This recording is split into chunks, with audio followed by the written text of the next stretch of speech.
Hello everyone, welcome back. So today I am continuing on my shelf tour of my unread fiction books. And the point of this is that I'm taking all my books off my shelves. I'm looking at them, I'm going through them, choosing which ones I want to read soon, perhaps getting rid of some that I am not interested anymore, and also just giving you a look at the books that are on my shelves, because I know a lot of people, when you're watching a Booktube video or even movies, TV shows, you may be watching the show and listening to what people are saying, but you're really looking at the books and you're wondering, wonder what that book is. And so I just thought I would do this tour. I've really been enjoying it. This is my third one in a row, actually. So hopefully my voice will hold up. I just feel I'm in a good mood today, and I just wanted to get to this.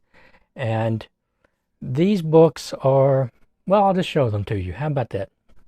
Anyway, my point is, I'd love to hear your thoughts on these books. Like, if you've read them and you liked them or you didn't like them, I'd love to hear your feedback. Or if you just have them sitting on your shelves also, and you've also been thinking about reading them for quite some time like I have. So the shelf that we are on is this one right here. And I don't know if I'm going to do, I probably won't do a video on the books, that second row of books, because they are mostly Alexandr Kent, Douglas Reedman novels, these long series that he wrote. And also there are some Tom Clancy novels down there that I really don't think I'm ever going to read. Like, I bought the whole, or not the whole Jack Ryan series, but most of it. And I made it to Clear and Present Danger. I read about half of it and I just couldn't take it anymore. I was really hoping to make it through that series, but I don't know if I ever will. Anyway, let's just get into this. And what's weird about Clear and Present Danger is that I read it when I was in 6th grade, and I made it several hundred pages more when I was in 6th grade than I was able to at the age of 32. So that really, really surprised me. The first book is by T.H. White. This is The Once and Future King.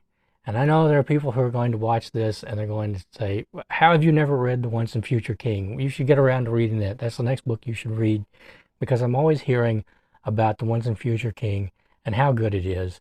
And people just seem to absolutely love this book. And I really do need to read this and see what it's all about. This is a novel by Leo Giroux Jr., The Rishi. And this is about, I believe this is about the thuggee. And this woman somehow, I don't know exactly, this is a horror novel, and she becomes the focus of Kwai, I guess. I'm not entirely sure what this is about. I don't know if I will enjoy this, because this is, from what I understand, this is a pretty erotic novel, and that's just really not my cup of tea, but it looks really interesting, right? There is Leo Giroux Jr.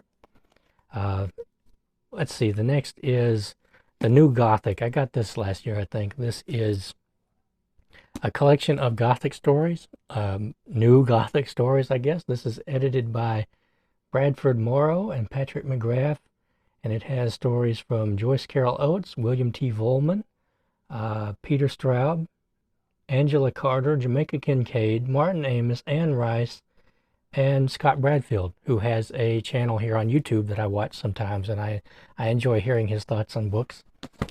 The next is The Bridge Over the River Kwai by Pierre Boulle. I'm not entirely sure how you would pronounce his name. And I loved this movie, The Bridge Over the River Kwai. It is about British soldiers who are prisoners of war under the Japanese, and they are building a bridge, a railroad bridge. And it stars Alec Guinness. It's really, really worth watching, and I've been wanting to read the book for some time. I found this one, I guess, last year. Most of the copies that I have found of this were really flimsy old paperbacks that would not take a reading, but they wanted $8 or $9 for. So I jumped when I found this for $1.75. After that, we have a book by Frederick Forsyth, and I love this cover. I just love this cover. And it is on both sides. All I know is that this is about a thief who robs somebody's apartment, and he finds some papers which this person, it appears that this person is going to sell them to the Soviet Union. So it's like a British spy or something like that. Sounds really interesting. I have a feeling there are probably some problematic elements in this as far as what was acceptable at the time not being acceptable now. I have only read one book by Frederick Forsyth so far, and it was The Devil's Alternative, and I loved that book. Most of it. There was a part towards the end that really annoyed me where the main character has to take an SR-71 Blackbird from the United States to the Soviet Union on this really fast mission, and they land and he hops out, which is not possible. You couldn't do that. The Blackbird would get so hot that the pilots would have to sit in it for an hour or 2 hours because it would just be so hot that it was just extremely dangerous. My point being, that just kind of frustrated me. But it was about like this giant cargo ship, like the biggest in the world at the time. Maybe it was an oil tanker. And it was actually the largest ship ever made at that time. I think it's still the largest ship ever made. It was too big to go through the canals and that sort of thing. So nowadays they make them narrow but long. And that ship didn't last very long. Actually, it only had like a 5 or 6 year run.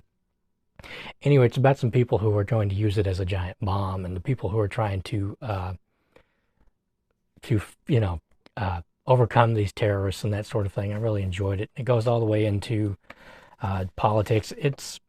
I don't know why I haven't read more Frederick Forsyth. That's what I'm trying to say here, because I really enjoyed that book. After that, we have The Long Walk, A Gamble for Life by Slavomir Rawicz, as told to Ronald Downing. Now, this book became famous because it is about some people who were, I'm not entirely sure of their story, but they said that they had escaped from the Soviet Union and walked all the way into India. And it turned out that while they billed this as being nonfiction, large amounts of it were actually fiction, were just completely made up, including what's maybe one of the reasons this book has stuck around so long, which is that there is, towards the end, an encounter with a Yeti, right? And so that's why this book has been remembered quite well. And people choose to believe that the parts with the Yeti are true. I don't know. I would still like to read it, even though it's sort of been debunked. Not just the Yeti part, but the whole story itself. These next books, next three, are all by Alexandr Solzhenitsyn, who wrote the Gulag Archipelago and One Day in the Life of Ivan Denisovich. This is Cancer Ward. I asked Steve Donahue which of these books I should read first, and he said that I should probably read Cancer Ward first. And I kind of like the way that this is just plain like this. I remember reading somewhere that this is sort of how books were published in the Soviet Union, just very plain like this. After that we have, which of course Solzhenitsyn's books were not published in the Soviet Union, and there he is. He spent some time in the Gulag, and then he moved to the United States. This is The First Circle, and then we have August 1914, and there is Solzhenitsyn there again.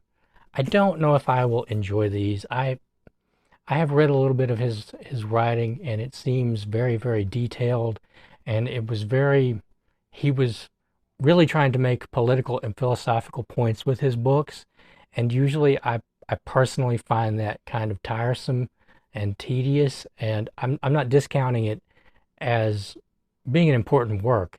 It's just that it doesn't usually work for me as fiction. I always tend to feel like I would just rather read a nonfiction book rather than reading a fiction that has been written primarily to serve as a vehicle for a political or philosophical statement, because I feel like the fiction itself tends to suffer. But I don't know. That's just the way that I feel about it. I know a lot of people really like Solzhenitsyn, and he was a really important writer of that period, and as a dissenter of the Soviet Union.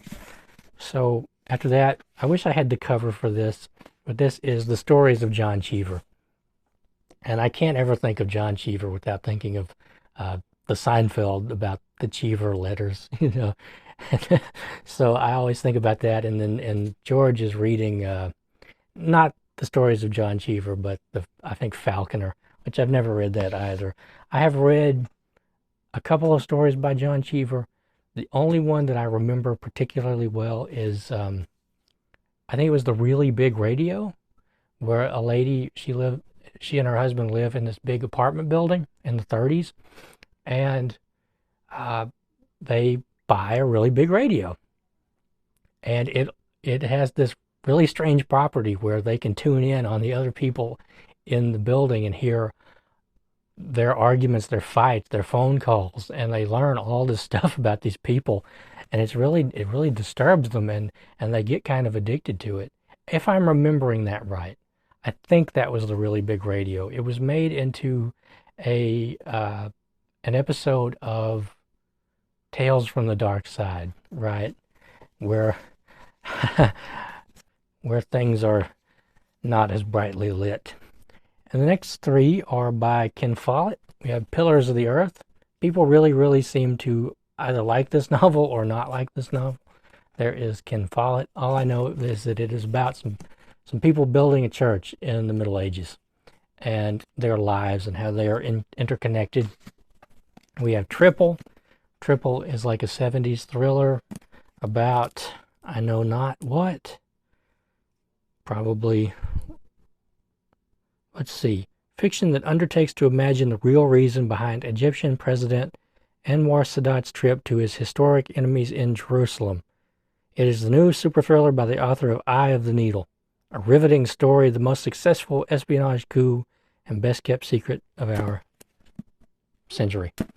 So, I don't know if I will like Ken Follett's writing. I have yet to read anything by Follett. I hear a lot of people praising his work. I don't know why I haven't read anything by him yet. I think just because the Pillars of the Earth is like a brick, right? It's really big. And this is probably the one that I'm most interested in. This is Night Over Water. And I got this mainly because I'm fascinated by flying boats. I always have been, probably because of the Indiana Jones movies. And this takes place on a flying boat. It is the last one out of Britain at the start of the Second World War. And it's all about the people on board. And I think there's like a murder or something on board, which I should really read this. This is like right up my alley.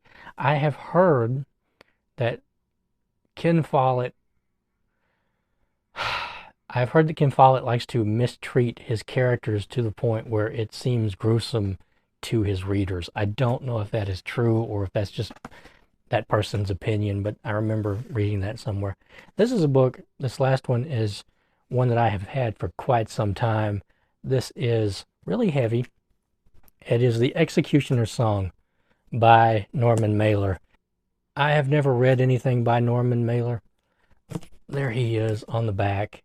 And whenever I see his face, I always remember that video of him getting hit with a hammer by the actor Rip Torn, while Norman Mailer's wife is like standing off to the side screaming, and Rip Torn is going like, "I gotta do it, baby. I gotta kill you, baby." And he's like, they're like wrestling and he's hitting him with the hammer. I'll leave a link to that video. It was on the set of some movie that Norman Mailer was like directing. And Rip Torn was on acid at the time, which, you know, I've never actually seen anyone take acid and then try to harm anybody. A lot of people think that it was just a publicity stunt. I have no idea whether that was genuine or not. It looks pretty genuine. But anyway, I know a lot of people who don't like Norman Mailer's writing at all, and I have never read anything by him. This is about Gary Gilmore, the condemned murderer Gary Gilmore, and his quest to be executed by the firing squad. Gary Gilmore wanted to be executed, and this was made into a series, I know, with Tommy Lee Jones in the 70s, and my dad watched that as a kid, and like he always said it was really good, but my dad would have been really young at the time. Maybe it was in the early 80s, and I've never been able to find that series to be able to watch it. I don't even know if Tommy Lee Jones is actually in it. That would be an interesting thing to look up after this video. But anyway, that is the last book. And I have been enjoying this. I've really been enjoying this today, doing these three videos back to back. I don't know if I'm going to do another one right after this or not. That's a lot of talking. That's a lot of books. But anyway, I would love to hear from you. So if you've read any of these books, if you liked them, if you didn't like them, any recommendations, I would love to hear from you. And I want to thank you very much for watching, and I'll see you next time.